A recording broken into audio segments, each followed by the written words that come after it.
Officer Blake prided himself on his reputation. In his small, he was both feared and revered. To some, he was a hero, keeping order by whatever means necessary. To others, especially the black community, he was a menace, a man who wielded his badge like a weapon and twisted the law to satisfy his prejudice. Blake had built a career on intimidation, false charges, and the unwavering support of a justice system that always seemed to side with him. He had perfected the art of targeting people he deemed as threats, and his actions had gone unchecked for years. It was a quiet, humid evening when the call came in. Suspicious activity at Parkside Gardens, the dispatcher reported. 2 individuals possibly loitering or plotting illegal activity. For Blake, it was an invitation he couldn't resist. The park was in one of the wealthiest areas of town, and a strict sense of exclusivity. Blake had patrolled this area before and rarely saw black visitors. To him, their presence alone was cause for suspicion. When Blake arrived, he parked his cruiser at the edge of the park, stepping out with his flashlight in hand. His eyes immediately locked on 2 women seated on a bench under the glow of a lamppost. Angela and Simone looked sharp and professional, but neatly dressed in casual outfit. Between them were a stack of papers, a laptop, and a tablet. They were deep in conversation, occasionally gesturing to the documents or typing into their devices. Blake's mind jumped to conclusions. 2 black women sitting in an upscale park, handling documents late in the evening. This couldn't be innocent. His face twisted into a smirk as he approached them. "Evening, ladies," he said, his tone laced with condescension. Angela looked up first, her expression calm but wary. "Good evening, officer," she replied politely. Simone followed, glancing at Blake before returning to her laptop, unbothered. "What are you doing here?" Blake demanded, skipping pleasantries. "This park closes to the public at dusk." Angela gestured to a nearby sign that clearly stated the park was open until 10 p.m. "We're well within the park's hours, officer. We're attorneys working on a legal case, and this was a quiet place to review our materials." Blake narrowed his eyes, scrutinizing them. Their explanation only heightened his suspicion. In his mind, it didn't add up. Why would 2 black women be lawyers? And why would they choose this park, of all places, to work? He ignored the sign Angela had pointed out and pressed further. "This park isn't for loitering or organizing protests," he said, his tone accusatory. "What's really going on here?" Simone finally looked up, her expression neutral but firm. "Officer, as my colleague mentioned, we're preparing for a case. There's nothing illegal happening here." Blake scoffed. "Don't play games with me. I know when someone's hiding something. Hand over those papers and let me see what you're up to." Angela calmly folded her hands over the stack of documents.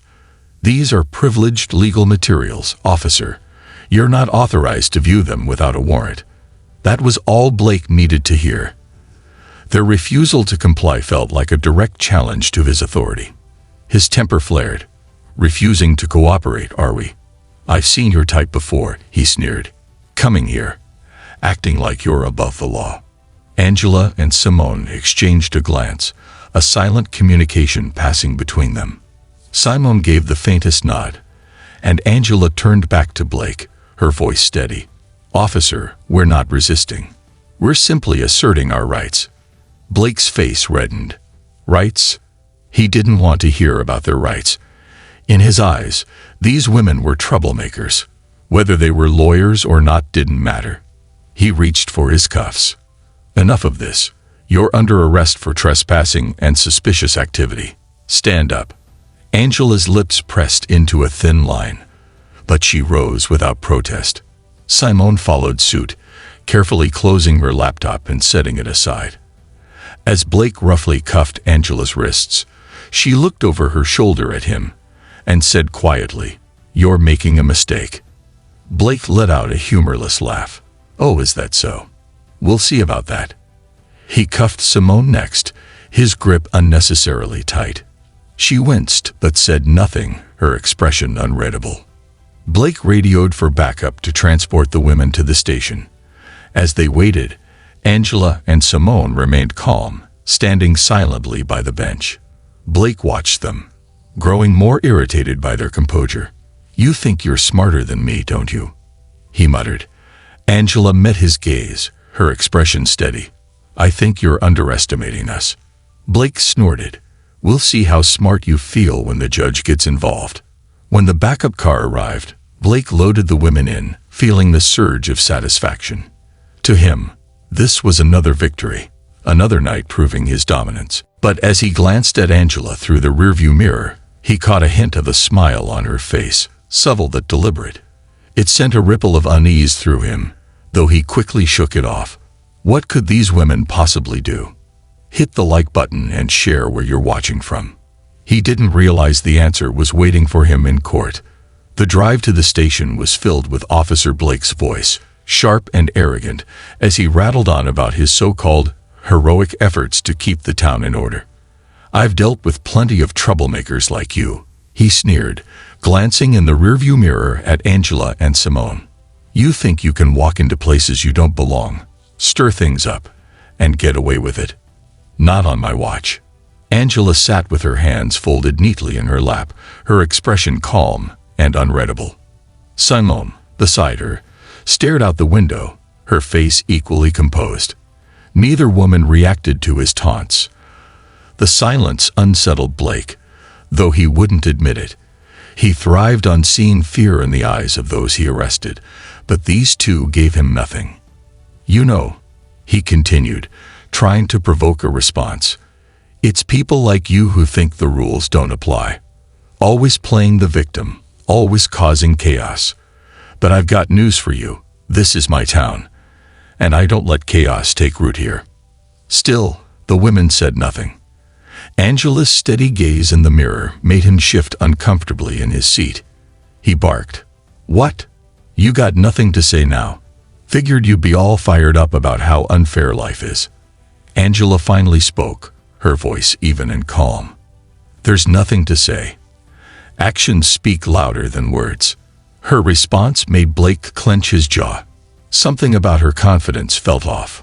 Wrong, even. But he shoved the thought aside, chalking it up to arrogance. He was determined to show these women who was in charge. When they arrived at the station, Blake dragged Angela and Simone out of the car and marched them inside, drawing the attention of a few officers on duty.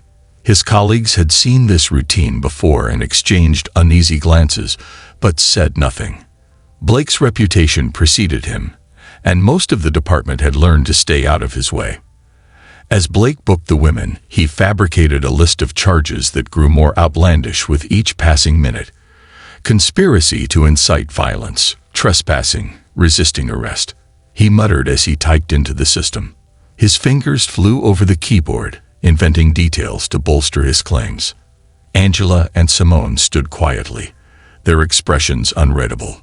Angela's eyes scanned the room, noting the positions of cameras. Simone, meanwhile, observed Blake's actions closely, particularly when he slipped a folder into Angela's bag, a folder that neither of them had brought. Blake turned to them with a smug grin. "Well, look at that. Seems you two weren't just chatting in the park. I found evidence of your little plans to stir up some riots." He held up a piece of paper from the folder, waving it triumphantly. Simone raised an eyebrow, but said nothing.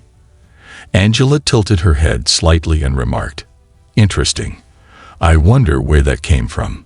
Blake ignored her comment, too busy congratulating himself on the airtight case he believed he'd built.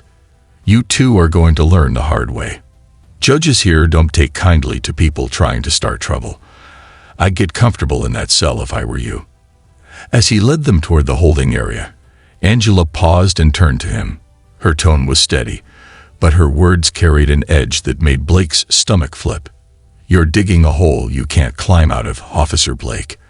I hope you're ready for what's coming." Blake laughed dismissively, though the faint unease crept back into his mind. "Nice try," he said, pushing her forward. "You're not scaring me."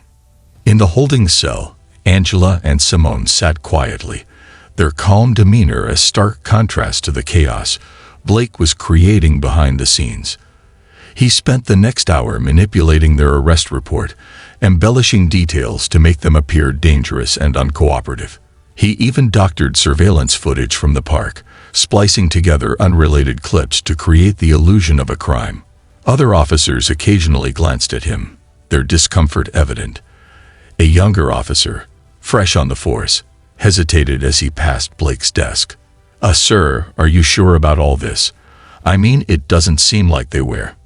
Blake cut him off with a glare. "You questioning me, rookie? I know what I'm doing." The rookie nodded quickly and walked away, leaving Blake to continue his work. But the seed of doubt had been planted. Blake didn't realize that Angela and Simone's calm wasn't resignation.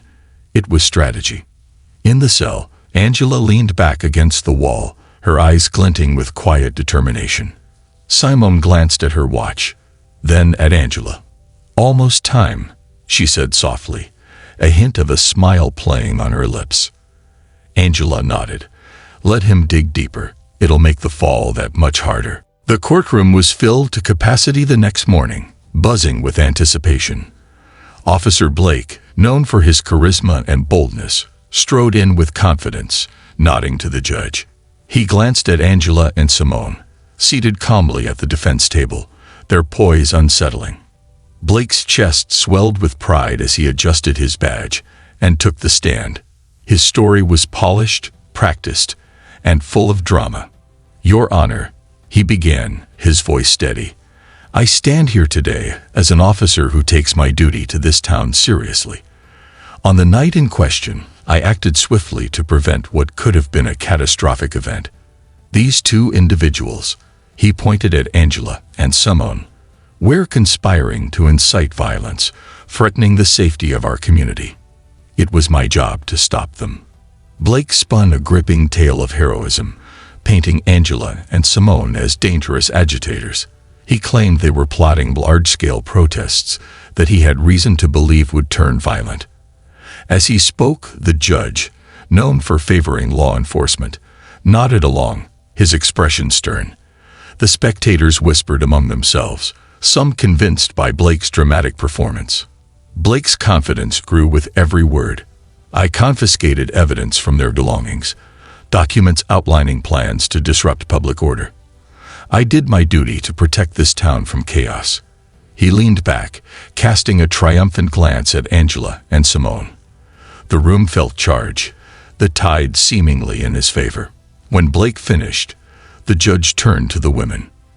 "Do you have anything to say in your defense?" Angela rose gracefully, adjusting her blazer. Her voice was calm, steady, and carried an authority that made the room fall silent. "Your Honor, my name is Angela Carter. I am a federal prosecutor with the Department of Justice." The courtroom erupted in murmurs. Blake's smirk faltered, replaced by a flicker of confusion. Angela continued, unbothered. "I have spent years investigating systemic corruption within law enforcement, including fabricated charges, planted evidence, and abuses of power. What happened last night was not an isolated incident. It was part of a pattern." Simone stood next, her tone sharp and clear. "And I am Simone Hayes, a senior investigator for the Department of Justice. Officer Blake's actions last night were not only unethical but illegal. He didn't just arrest two innocent women. He walked straight into an undercover operation designed to expose his misconduct." Blake froze, his expression twisting into disbelief. "What are you talking about?" he blurted out, his voice cracking. Angela calmly retrieved a folder from her briefcase. "Let me show you." She handed the judge a series of documents, including surveillance footage, audio recordings, and transcripts of Blake's statements. The recordings revealed Blake's racist remarks during the arrest, his fabrication of charges, and the planting of evidence. Simone followed with additional records, complaints from citizens Blake had wrongfully arrested over the years, each swept under the rug by the department. The courtroom was silent as the evidence mounted. Every piece was damning, exposing Blake not as a hero, but as a corrupt officer who had built his career on lies and abuse. But the final blow came when Simone revealed the ultimate twist. "Your Honor, the anonymous tip that led Officer Blake to the park last night, that was from our team." She turned to Blake, her voice cutting. "We orchestrated the entire scenario to catch you in the act." Gasps rippled through the room. Blake's face drained of color. He stammered, "You set me up." Angela's expression didn't waver. "We gave you the chance to act lawfully, to approach with professionalism and respect. Instead, you did exactly what we anticipated. You abused your power, fabricated evidence, and violated our rights. And now, the world knows." The judge leaned forward, his face dark with anger. "Officer Blake, do you have anything to say for yourself?" Blake sat frozen, unable to respond. His confidence was shattered, replaced by the weight of undeniable truth. The courtroom buzzed with disbelief and outrage, the spectators now seeing him for what he truly was. Angela turned to the judge. "Your Honor, we recommend that Officer Blake be immediately removed from duty and that his actions be investigated further. This isn't just about us. It's about every person he's wronged." The judge nodded grimly. "This court will recess to deliberate on the charges." As Angela and Simone sat down, the courtroom erupted into a mixture of applause and shocked whispers. For Blake, the walls were closing in. And for the town, the truth was finally exposed. As the courtroom settled into silence, the weight of the evidence against Officer Blake became impossible to ignore. The smug confidence he had carried since the beginning of the trial had evaporated, replaced by panic. His hands trembled as he fumbled for words. This is all a misunderstanding," he stammered, his voice cracking. "They're twisting the facts." The judge's gavel slammed down. "Enough," he bellowed, his face red with anger. "Officer Blake, the evidence against you is overwhelming. You have not only failed in your duty as an officer of the law, but have betrayed the very justice you swore to uphold." Blake opened his mouth to protest, but the judge cut him off. "Silence. Your actions are not only reprehensible but criminal. This court will not tolerate such abuse of power." The courtroom buzzed with murmurs as Blake sank into his chair, his face pale, and his composure shattered. The once confident officer now looked like a broken man, trapped by his own lies. Angela rose, her presence commanding. She walked to the front of the courtroom, her gaze sweeping across the spectators.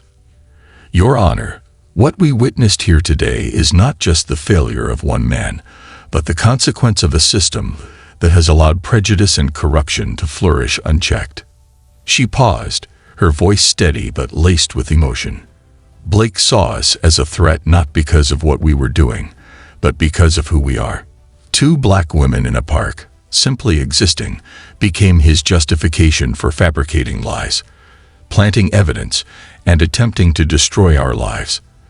This isn't about one arrest. It's about countless others who have been silenced, dismissed, or ignored." Her words resonated deeply, drawing a hush over the courtroom. Spectators who had once doubted Angela and Simone now looked on with respect, their expressions filled with shame and admiration. "Today," Angela continued, her voice rising, "his lies end. And justice begins, not just for us, but for everyone who has been wronged." Simone stepped forward, her gaze locked on Blake. "Corruption doesn't just harm individuals, it destroys trust in the entire system. That's why we came here. Not for revenge, but to bring accountability to those who think they are untouchable." The judge nodded solemnly. "Officer Blake, you are hereby stripped of your badge. A full investigation into your conduct and the department's practices will begin immediately. This court will ensure that justice is served." As Blake was led out of the courtroom in handcuffs, Simone leaned in close to him and whispered, "You weren't just wrong. You were the case." Blake's face twisted in confusion and fear, the realization of their plan dawning on him. He had been the target all along, and his arrogance had played right into their hands. The courtroom erupted in applause as Angela and Simone gathered their things. Outside, a crowd had gathered, news of the trial spreading rapidly. Reporters shouted questions, cameras flashed, and the townspeople cheered for the women who had stood against injustice. As they walked down the courthouse steps, Angela glanced at Simone and smiled. He never saw it coming. Simone smirked. They never do. The two women paused for a moment, taking in the applause before walking away, their work far from finished. They had won this battle, but they knew there were countless others to fight. Together, they were ready to tackle the next injustice, armed with truth, courage, and an unwavering determination to hold the powerful accountable. The town, shaken to its core, began to demand change. Angela and Simone's operation became a national story, sparking widespread calls for reform. New policies were implemented, and corrupt officers were rooted out. The ripple effect of their courage brought hope to those who had felt powerless for far too long. Angela and Simone didn't stop there. They had exposed a system, but they were determined to change it. With every step, they carried the voices of the silenced, proving that justice, when fought for, could prevail.